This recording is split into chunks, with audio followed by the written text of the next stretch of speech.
Chinese President Xi Jinping once said that the Chinese nation will not be able to rejuvenate without a very strong cultural confidence and a rich and prosperous culture.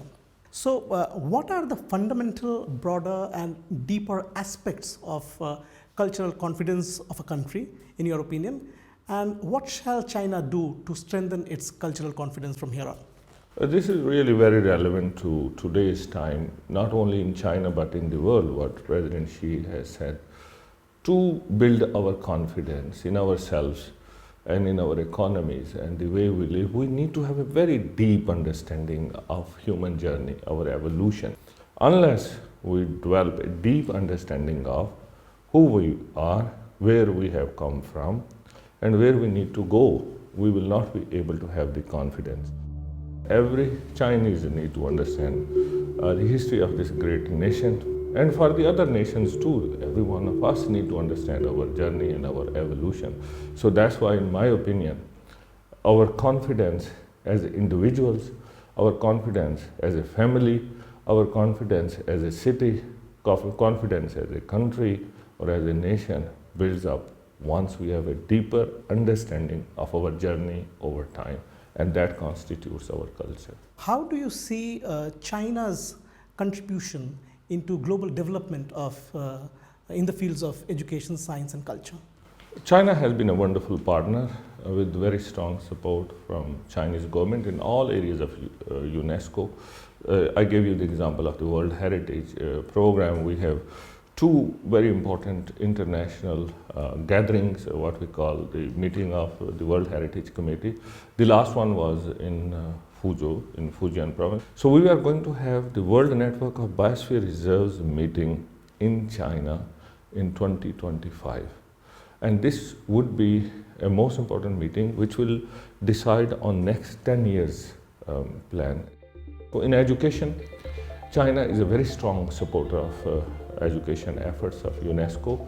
There is a Great Wall Scholarship supported by Chinese government, which brings many students from the developing countries to China.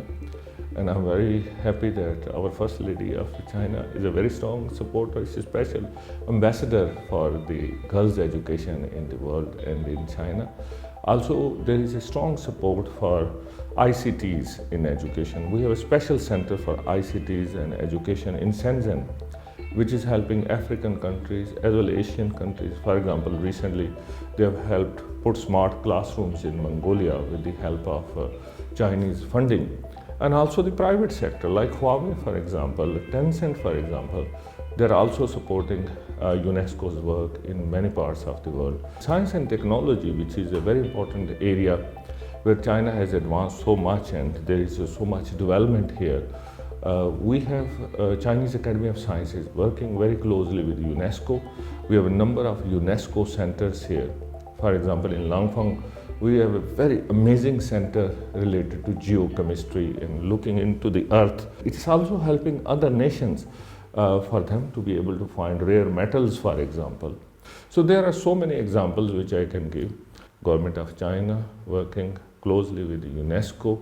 It will provide new opportunities for developing countries to help them achieve next level of development by promoting better science, technology, engineering and mathematics. Western countries at times promote some ideas which they perceive to be as of universal values. Whereas what we see that China has a different approach. It talks about exchanges and mutual learning about civilizations and cultures. And it also facilitates cultural exchanges between China and other countries. As the director of UNESCO's Beijing office, do you have any observance or some anecdotal reference that you have observed in your experience working in China that you could share with us? One of the examples, recently I visited Hangzhou, very beautiful city, really amazing.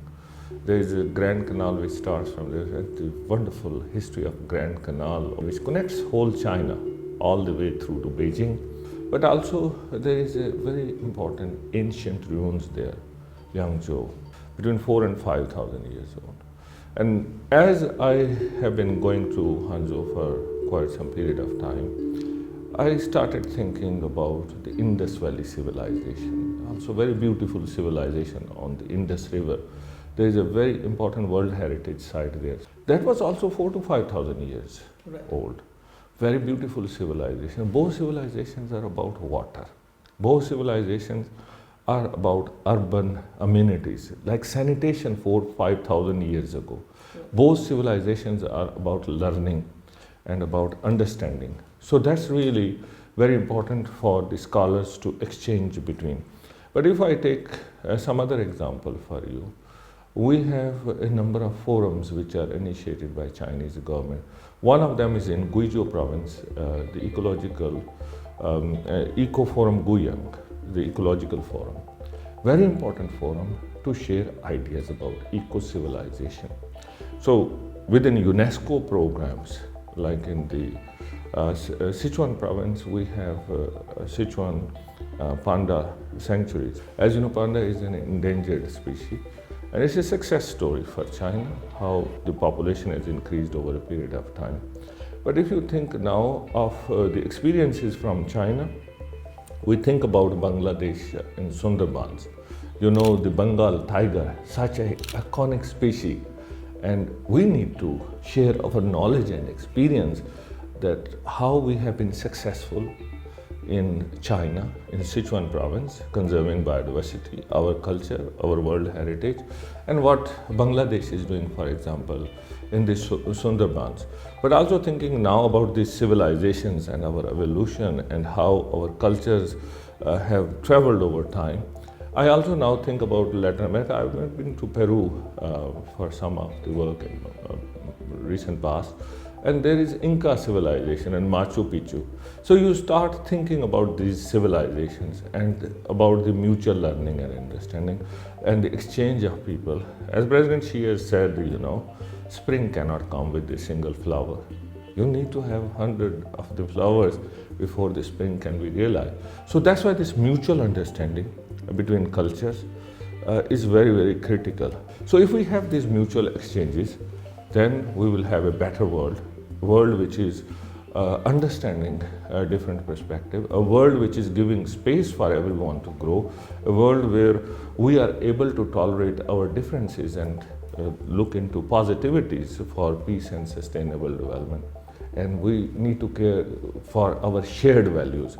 And our shared value, in my view, is to have a better world for everyone, leaving no one behind, being inclusive of all the cultures, and to have many more flowers in the garden.